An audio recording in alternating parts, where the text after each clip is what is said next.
wal hakimu wa sahahahu anna imra'atan qalat lin nabiy sallallahu alaihi wasallam inna ibna ammi fulanan yahtubuni fa akhbirni ma haqqu zauji ala zaujati. Segenap para asatidzah, para tokoh masyarakat, para bapak, para ibu, kembali kita buka kitab pedoman kita pada kesempatan malam hari ini, melanjutkan bacaan pada 2 minggu yang lalu. Di sini pengarang kitab memberikan redaksinya dengan mengambil satu hadis riwayat dari Imam Hakim, dan Imam Hakim menganggap sahih nih hadis, ya wasahhahahu. Kemudian Imam Hakim menjadikan hadis ini yaitu hadis sahih. Annam ra'atan, bahwasanya ada seorang perempuan, qalat, berkata, siapa orang perempuan? Ilin Nabi sallallahu alaihi wasallam, ya, jadi orang perempuan ini berkata kepada Nabi Muhammad sallallahu alaihi wasallam, inna ibna ammi fulana, sesungguhnya anak paman saya si fulan, yahtubuni, melamar saya, mengkhitbah saya. Gitu. Jadi biasanya kalau orang perempuan tuh sebelum ada orang mau menikahinya, ya itu biasanya diawali dengan mengkhitbah, melamar. Sampai sekarang tuh, ya, karena memang mengkhitbah, melamar ini termasuk salah satu sunnah Rasulullah. Jadi Nabi ketika mau ya memperistri daripada istri-istrinya juga diawali dengan melamar, mengkhitbah. Nah, jadi ada seorang perempuan ngadu kepada Nabi Muhammad, itu ada anak daripada paman saya namanya si fulan melamar saya, mengkhitbah saya. Nah, biasanya kalau habis dilamar baru ya nanti dinikahkan. Nah, awalnya dilamar dulu. Lalu nih kata perempuan, Pak akhbirni, ya Rasulullah, tolong berikan informasi kepada saya, ma haqquz zauji ala zaujati, apa hak seorang suami merupakan kewajiban atas istri. Jadi kira-kira nih saya nanti kalau jadi istri, kewajiban saya apa terhadap suami saya. Ya, jadi Nabi ditanya seperti itu, ya, sama nih orang perempuan. Jadi orang perempuan ini baru dilamar. Ya, kira-kira ya Rasulullah, kewajiban seorang perempuan kalau udah jadi istri kepada suaminya apa saja sih ya Rasulullah? Kira-kira saya bisa enggak, ya kuat dan mampu enggak melaksanakan kewajiban-kewajiban saya terhadap istri? Ya, nanti kepada siapa? Kepada suami. Nah, jadi diminta supaya dijelaskan. Fa in kana syai'an utiku, kalau seandainya itu kewajiban-kewajiban yang nanti akan kamu sebutkan saya mampu, tazawwajtuhu, maka saya akan menikahnya. Tuh, tolong sampaikan dulu apa sih kewajiban saya sebagai seorang istri. Kira-kira sesuatu itu mampu enggak saya lakukan? Kalau memang mampu saya mau menikah. Tapi kalau saya kagak mampu, saya batalin aja dah. Saya kagak mau menikah. Daripada saya sebagai istri nanti dosa karena tidak bisa melaksanakan kewajiban-kewajiban sebagai seorang istri. Qala, lalu Nabi jawab, min haqqihi, di antara hak seorang suami, ya kewajiban seorang istri, an lausala min kharaihi, kalau seandainya mengalir dari 2 lubang hidungnya seorang suami daman, akan darah, au qaihan, atau nanah. Misalnya seorang suami ya itu dari 2 lubang hidungnya mengeluarkan darah. Kalau kita kata mimisan kali gitu ya. Ya, keluar darah dari lubang hidungnya, atau keluar nanah. Ya, bisa darah bisa nanah. Pala hasadhu, lalu ini seorang istrinya ngisepin tuh, diisep darahnya, itu nanahnya yang keluar dari lubang hidung suaminya, bilisaniha, dengan lidahnya diisep gitu. Ma'addat haqqahu, seorang istri belum dapat melaksanakan kewajiban-kewajibannya tuh terhadap suaminya. Seandainya seorang suami terluka, ya keluar dari 2 lubang hidungnya darah ataupun nanah, kemudian dirawatin ya sama istrinya sampai istrinya isep tuh darah atau nanahnya, itu suami belum ya bisa ya dipenuhi semuanya kewajiban-kewajibannya. Jadi seorang istri udah begitu baiknya itu belum ya melaksanakan kewajiban-kewajiban istri terhadap suaminya. Tuh apalagi yang pada cuek aja suaminya sakit, ya itu udah ngerawatin banget. Kata Nabi belum semua dipenuhi kewajiban-kewajibannya. Kira-kira ya itu kalau ada orang perempuan istri begitu setianya ketika suaminya sakit dirawatin benar, ya itu namanya istri belum melaksanakan sepenuhnya kewajiban-kewajibannya. Sampai-sampai darah atau nanah yang keluar dari 2 lubang hidung suaminya diisep ya pakai mulutnya, pakai lidahnya, ma'addat haqqahu. Jadi dia belum melaksanakan kewajibannya. Laukana yanbaghi, lalu kata Nabi begini, seandainya layak libasarin bagi manusia ayas juda untuk sujud siapa manusia libasarin kepada manusia yang lain, la amartul mar'ata, maka kata Nabi saya akan perintahkan kepada tuh perempuan, kepada seorang istri, antas juda untuk sujud siapa istri li zaujiha kepada suaminya. Jadi kata Nabi kalau seandainya manusia boleh layak pantas untuk sujud kepada manusia yang lain, maka yang pertama kali saya perintahkan istri sujud kepada suaminya. Tuh, itu salah satu kewajiban seorang istri kepada suami. Seandainya layak dan pantas manusia sujud sama manusia yang lain, maka yang pertama kali saya perintahkan kata Rasulullah, istri suruh sujud ya kepada suaminya. Tapi kan kita nggak boleh sujud sama orang lain. Kita sujud hanya kepada Allah. Jadi kita sujud itu hanya kepada Allah. Kepada yang lain-lain nggak boleh. Seandainya boleh, seandainya layak, maka yang pertama kali saya perintahkan kata Nabi, seorang istri suruh sujud kepada suaminya. Itu kewajiban istri terhadap suami. Kenapa? Karena memang tanggung jawab suami begitu besar. Kalau yang 2 minggu yang lalu kita udah jelaskan terkait bagaimana kewajiban-kewajiban seorang suami. Ya, suami wajib memberikan nafkah, ya makanannya tuh tiap hari ditanggung sama suaminya, pakaiannya ditanggung sama suaminya. Pokoknya semua yang memang diperlukan oleh istrinya maka kewajiban bagi suami. Jadi itu berat, sehingga ar-rijalu qawwamuna 'alan nisa. Jadi seorang laki-laki itu sebagai pemimpin dalam keluarganya. Sampai-sampai apapun yang dilakukan oleh istrinya itu menjadi tanggung jawab suami. Istri berbuat dosa itu nanti yang ditanya suaminya. Istri kagak sholat, maka yang pertama kali yang dimintai pertanggungjawaban siapa? Suami.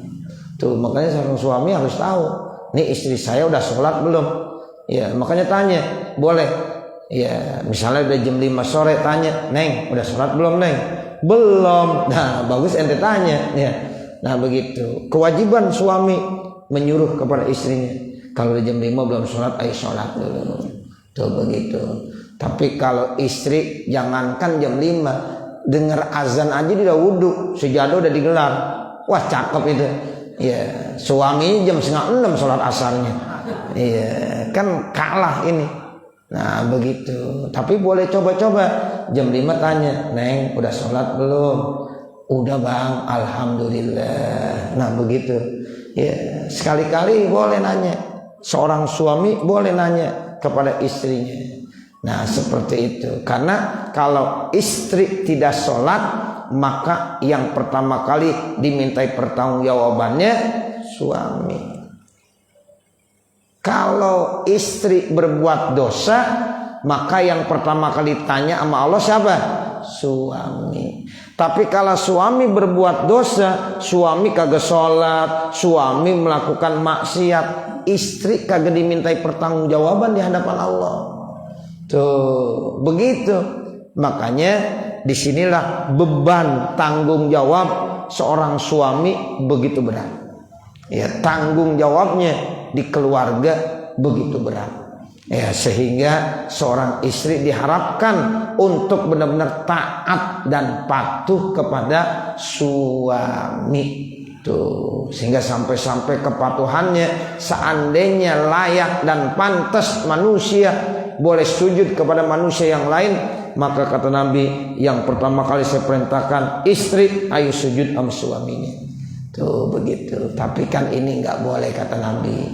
Jadi nggak perlu pakai sujud lah. Tapi ya yang lain-lain kerjakan taat, sami'na wa ata'na, kami dengar dan kami taat. Cukup, nggak perlu pakai sujud. Nah, sampai-sampai kalau ya suami mengeluarkan darah dari lubang hidupnya diisep sama istrinya, ya itu tetap istri belum melakukan kewajiban yang terbaik buat suaminya.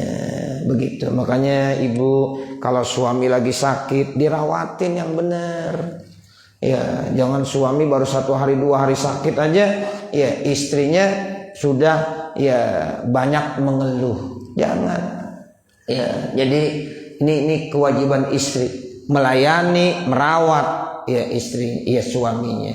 Jangan sampai saat suami lagi banyak duit aja disayang.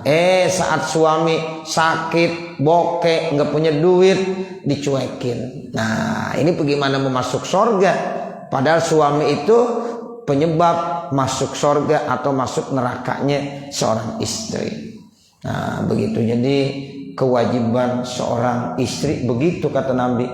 Ya, jadi kalau kamu mau menikah tuh begitu tuh katanya. Ya, tolong benar-benar ya kamu laksanakan kewajiban-kewajiban kamu. Ya, taat sama suami. Ya, harus selalu baik sama suami. Seandainya boleh dan layak manusia sujud kepada manusia, maka saya perintahkan perempuan kamu untuk sujud kepada suami kamu.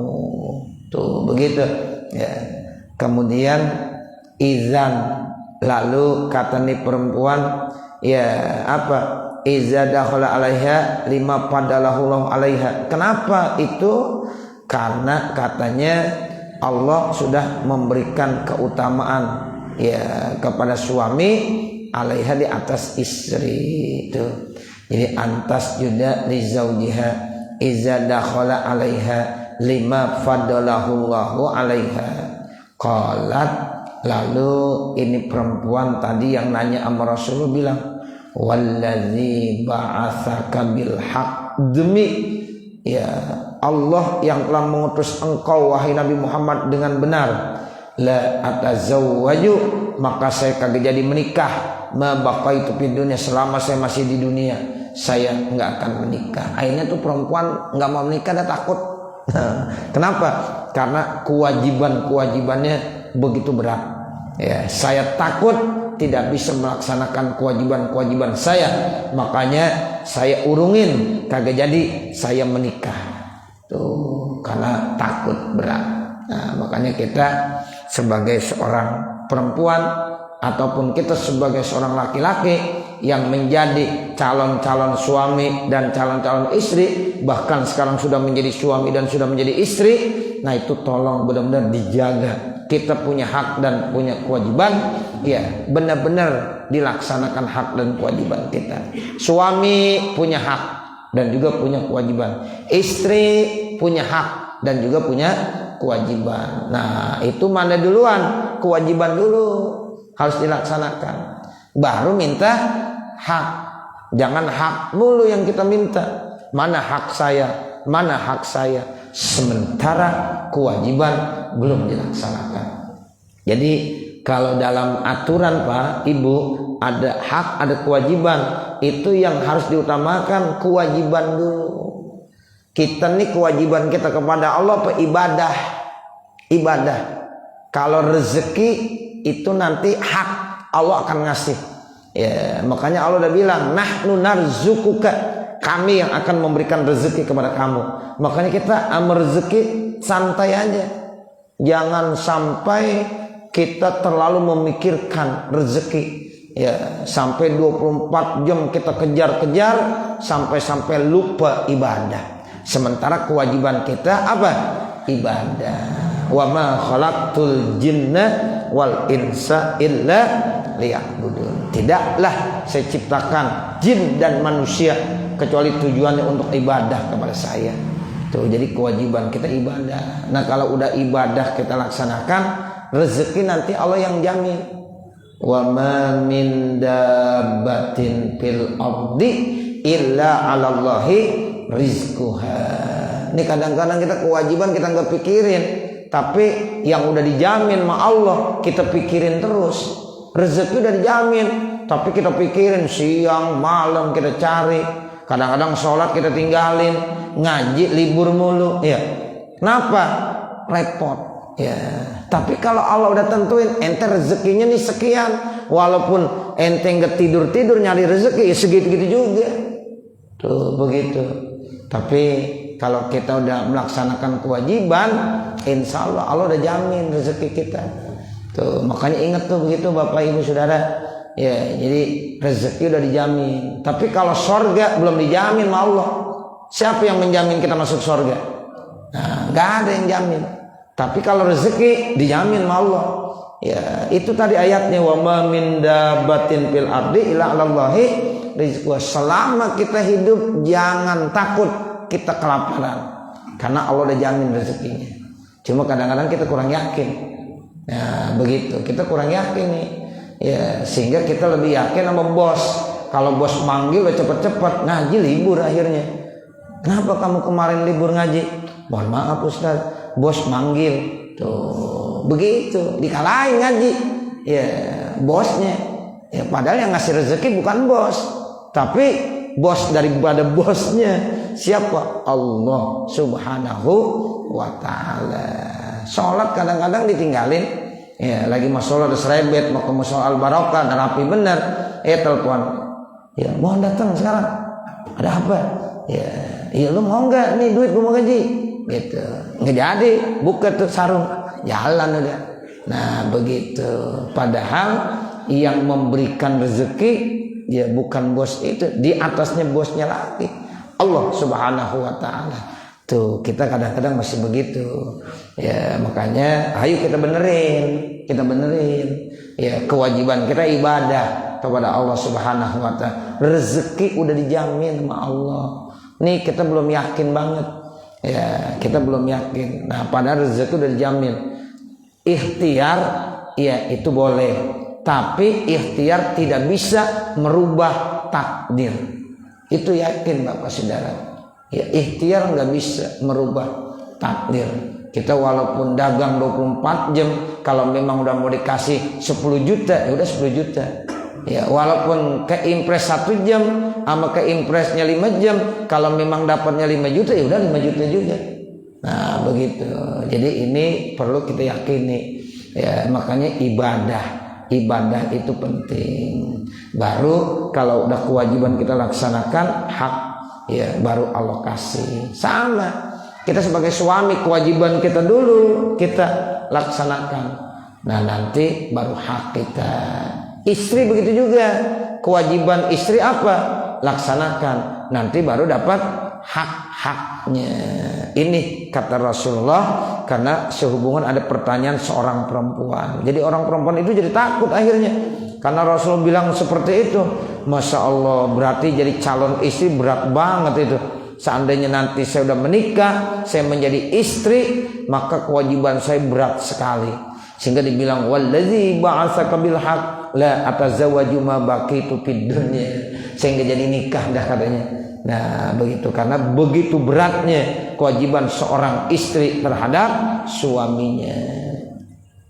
Wa Ahmadu, kemudian ada hadis dari Imam Ahmad an Anasin, dari sahabat Anas bin Malik radhiyallahu anhu, semoga Allah memberikan keridhaan buatnya. Qala, beliau berkata, kana ahlu baitin minal ansari lahum jamalun. Ya adalah ya satu keluarga dari sahabat Ansor, mereka itu punya yaitu onta. Yaskuna alaihi, ini mereka biasa memberikan air buat onta tersebut. Ayastakuna alaihil ma minal bi'ri, ya biasanya mereka minta ya kepada itu onta untuk ngambil air minal bi'ri dari sumurnya. Ya jadi biasa ini onta diajak kerja ya untuk ngambil air. Airnya dari mana? Dari sumur.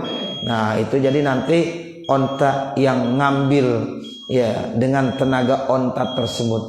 Wa inna ustaz aba alaihim, tiba-tiba ini onta mempersulit kepada ya ahlu bait minal ansor tadi. Pamana ahum zahruhu, akhirnya dia nggak mau, ya susah untuk diajak kerja nih onta. Wa innal ansor ja'u ilan nabi, lalu orang ansor itu datang kepada Nabi Muhammad sallallahu alaihi wasallam. Ya dibilang begini, faqalu, maka mereka orang-orang ansor berkata, innahu kana lana jamalun, kami ini punya onta, naski alaihil ma minal bi'ri, kami minta tolong supaya dia ngambil air dari sumur. Wa inna ustaz aba alaina wa mana'ana zahrahu, ternyata hari ini dia tidak mau mempersulit kepada kami, dia enggak mau yaitu membantu kami membawa air tersebut. Wa qad atasa zar'u wan nahlu, sementara tanaman butuh air, ya kemudian kebun-kebun korma ya itu juga butuh dengan air. Udah pada kehausan mereka semuanya. Tuh jadi ngadu. Ini kok onta susah banget diatur. Ya biasanya dia yang bawain ya air dari sumur. Ya kalau kita dulu modelnya kan nimba tuh ya, nimba. Nah ini kerekan dengan ember yang ada, nanti yang narik tuh onta, yang narik onta, yang bantuin onta. Tapi ini onta nggak mau kerja, dia nggak mau. Ya sampai-sampai diadukan kepada Rasulullah sallallahu alaihi wasallam. Faqama Rasulullah sallallahu alaihi wasallam, maka Rasulullah SAW bangun. Wa qala li ashabihi, dan dia berkata, jadi Rasulullah berkata kepada sahabatnya, kumu, bangunlah kamu semuanya. Faqamu, maka mereka bangun. Padakhalu, maka mereka masuk al-haita, ke dalam satu tembok. Ya wal jamalu, sementara onta pinahiyatin, ada di situ. Ya jadi itu ontanya ada di sisi ya Nabi Muhammad. Pamasan Nabi SAW nahwahu, maka Nabi berjalan menuju onta tadi. Hebatnya Nabi itu bisa bicara sama onta. Onta pun diajak bicara paham, Nabi pun paham. Itu salah satu mukjizat yang Allah berikan. Ya kadang-kadang pohon aja bisa ya itu bicara dengan Rasulullah. Pohon korma bisa bicara dengan Rasulullah. Onta bisa bicara dengan Rasulullah sallallahu alaihi wasallam. Jadi dideketin sama Rasulullah tuh onta tersebut. Ya, jadi Rasul memang sayang sama binatang-binatang. Nah, binatang juga kalau didatangi sama Rasulullah itu mereka paham. Ya, faqalat al-ansar, lalu berkata nih orang-orang Ansar, ya Rasulullah, wahai Rasulullah SAW, sara mislal kalbi nakhafu alaika saulatahu. Kata orang Ansar, ya Rasulullah, jangan kau dekatin tuh onta. Ini onta sekarang galak seperti anjing. Kayak takut nanti kamu akan diterkamnya. Tuh begitu. Anjing ya kalau galak kan Masya Allah kita deketin, gonggong. Ya akan menggigit dia. Dia akan ya memakan dan akan memangsanya. Makanya ketika Nabi hendakan itu onta, sahabat Ansar berkata, ya Rasulullah, jangan kamu dekatin tuh onta. Ini onta galak seperti anjing yang memang suka ya menggonggong dan menggigit. Nah tapi Rasulullah biasa-biasa saja tuh, nggak ada rasa takut, nggak ada apa. Qala, Rasulullah bilang begini, laisa alayya minhu ba'sun, tidak apa-apa, saya sama dia biasa-biasa aja, nggak apa-apa. Tuh, jadi ini kalau onta ini sama orang Ansor galak, liar dia, disuruh kerja nggak mau, ngelawan. Nah begitu kan, onta kadang-kadang ada yang lulut bener, tapi kalau dia udah liar, udah susah diatur, oh itu dia nggak mau. Nah ini terjadi onta itu seperti itu. Makanya kata orang Ansor, jangan kau deketin ya Rasulullah, onta ini liar seperti anjing yang akan memangsa nanti. Lalu kata Rasul, nggak usah begitu ya, jadi ini onta nggak apa-apa kok sama saya. Nah dilihatin aja tuh.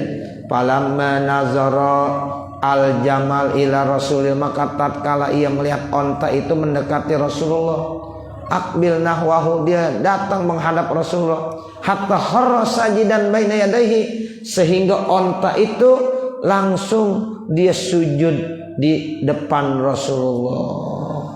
Padahal tuh onta sama orang Ansor yang punya onta itu galak, liar. Ya ceritanya begitu, sehingga disuruh kerja nggak mau. Ya tapi di hadapan Rasulullah malah disujud. Kharra sajidan baina yadayhi. Masya Allah, tuh onta aja ngerti mana Rasulullah mana bukan Rasulullah. Ya jadi di hadapan Rasulullah dia sujud, dia tunduk, dia patuh. Pak akhadha sallallahu alaihi wasallam binasiyatihi, lalu dipegang sama Rasulullah. Ya apanya, ubun-ubunnya. Itu orang kadang-kadang ya kalau yang paham sama binatang itu ketika dia mau nyembelih binatang, binatangnya liar, dipegang ubun-ubunnya diusap-usap, diam aja deh. Onta yang tadinya galak bener, kalau dipegang ubun-ubunnya udah diam, ngikutin, mau dipotong dinunduk aja. Tuh, kerbau juga begitu Bapak Saudara. Kerbau kok ada galak Pak, ngeri itu. Ya makanya ada orang yang diseruduk sama kerbau pada saat memotong. Ya tuh begitu. Sapi juga sama begitu. Ya tapi bagi orang-orang tertentu itu kalau ada sapi liar, ada kerbau liar, itu tinggal diusap-usap doang ubun-ubunnya, tenang aja udah. Tuh begitu.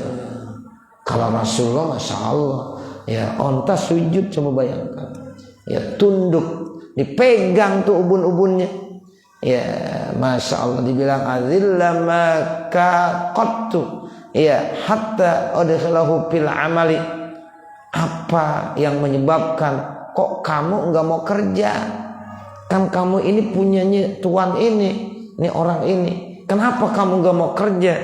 Kamu biasanya mau dan turut perintah-perintah tuan kamu, kok kenapa kamu sekarang ini enggak mau, berontak, disuruh kerja enggak mau? Nah, ditanya sama Nabi Muhammad, penyebabnya apa? Faqala lahu ashabuhu, maka berkata nih ya ashabnya ya kepada Rasulullah di hadapan onta tersebut, ya Rasulullah, wahai Rasulullah, haza bahimatun. Ya jadi kata orang yang ada di hadapan Rasulullah, ya Rasulullah ini kan binatang, la ta'qilu, dia itu enggak berakal, yasjudu laka, tetapi kenapa dia sujud kepada kamu? Wa nahnu na'qilu, dan kita yang berakal, fa nahnu ahaqqu an nasjuda laka, mestinya kami lebih berhak untuk sujud kepada kamu. Tuh para ya sahabat yang ada di hadapan Nabi bilang begini, ya Rasulullah, ini onta kan binatang, enggak berakal, kenapa dia mau sujud sama kamu? Semestinya yang lebih berhak bukan onta sujud kepada kamu, saya sebagai manusia yang berakal, mestinya saya sujud kepada engkau. Nah begitu kata ya sahabat-sahabat seperti itu. Qala, lalu Nabi bilang begini, la yasluhu li basharin, tidak pantas manusia ayyasjuda li basharin, untuk sujud kepada manusia yang lain. Tuh, jadi Nabi bilang begitu, tidak pantas manusia sujud kepada manusia yang lain, karena kita manusia hanya sujud kepada Allah Subhanahu wa ta'ala. Jadi kita nggak boleh sujud sama orang lain Bapak Saudara.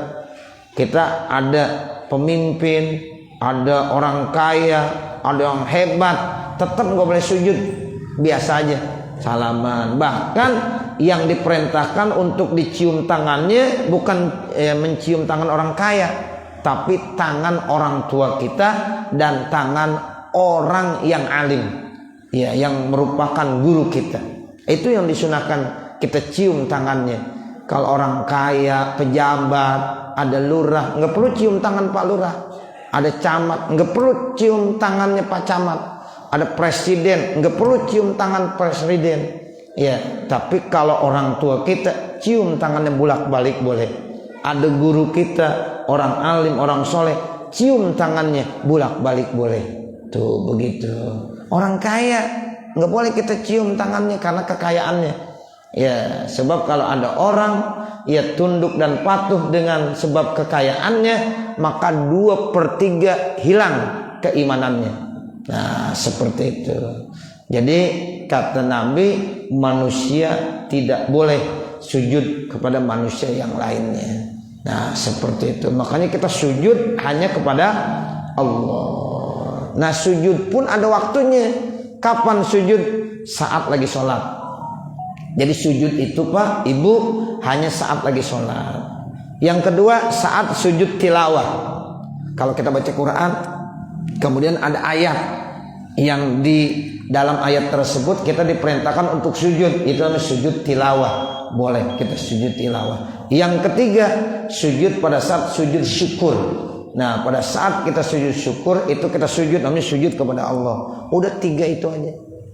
Ini kadang-kadang kita melihat ada orang habis sholat, assalamualaikum warahmatullah, assalamualaikum warahmatullah. Nah, kemudian sebelum ditinggalkan tempat disujud, habis sujud jalan aja. Banyak yang begitu sekarang modelnya. Iya, itu sujud apa? Kita tanya, Bang, ente ngapain tuh barusan? Sujud apaan itu?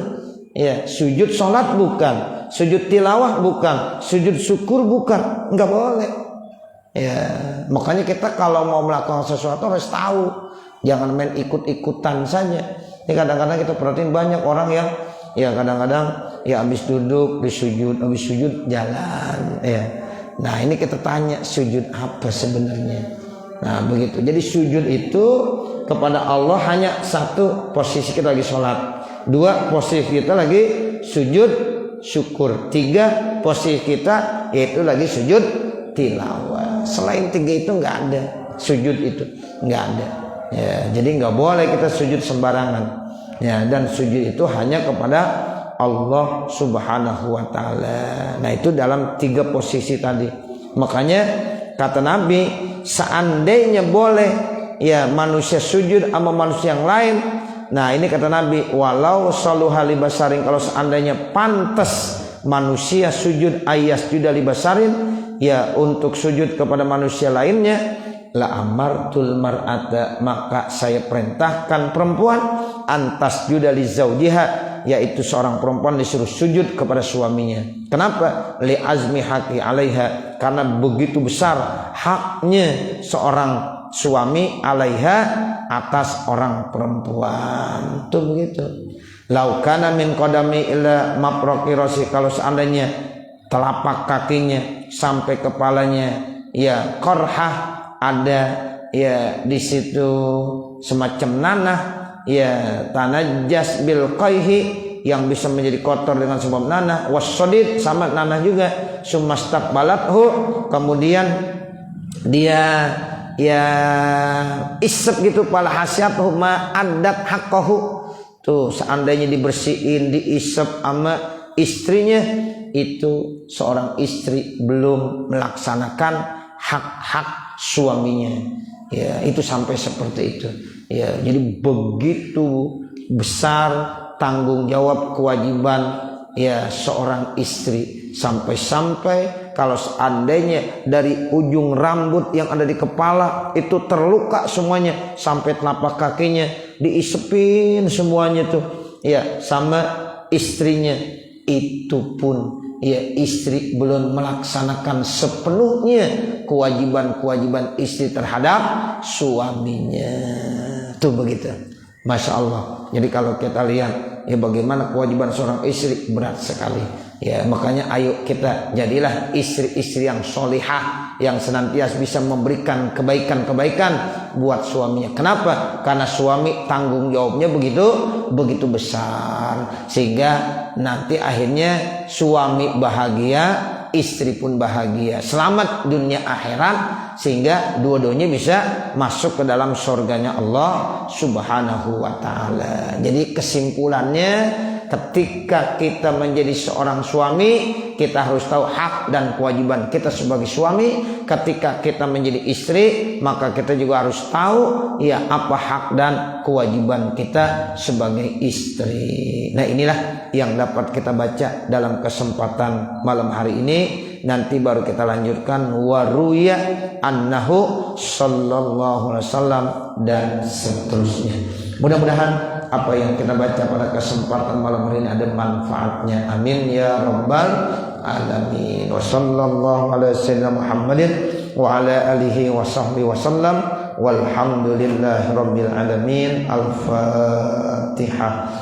A'udzu billahi minasyaitonir rajim. Bismillahirrahmanirrahim. Alhamdulillahi rabbil alamin. Arrahmanir rahim. Maliki yaumiddin. Iyyaka na'budu wa iyyaka nasta'in. Ihdinas siratal mustaqim. Siratal ladzina an'amta 'alaihim ghairil maghdubi 'alaihim waladdallin. Rabbighfirli wa liwalidayya amin. Bismillahirrahmanirrahim. Alhamdulillahi rabbil alamin. Hamdan yuwaffi ni'amahu wa yukafi mazidah. Ya Rabbana lakal hamdu wa lakas syukru kama yanbaghi li jalali wajhikal karim wa li 'azimi sultanik. Allahumma salli ala sayyidina Muhammad wa ala ali sayyidina Muhammad. Allahumma ighfir lana dhunubana wa li walidina wa li masyayikhina wa li muallimina wa liman lahu haqqun alaina wa liman ahabba wa ahsana ilaina wa lil hadirina wa li kafatil muslimina ajma'in. Allahumma inna nas'aluka ridhaka wal jannah wa na'udzubika min sakhatik wa nar. Rabbana atina fid dunya hasanah wa fil akhirati hasanah wa qina adzabannar. Wa sallallahu ala sayyidina Muhammadin wa ala alihi wa sahbihi wa sallam. Walhamdulillahi rabbil alamin. Wassalamualaikum warahmatullahi wabarakatuh.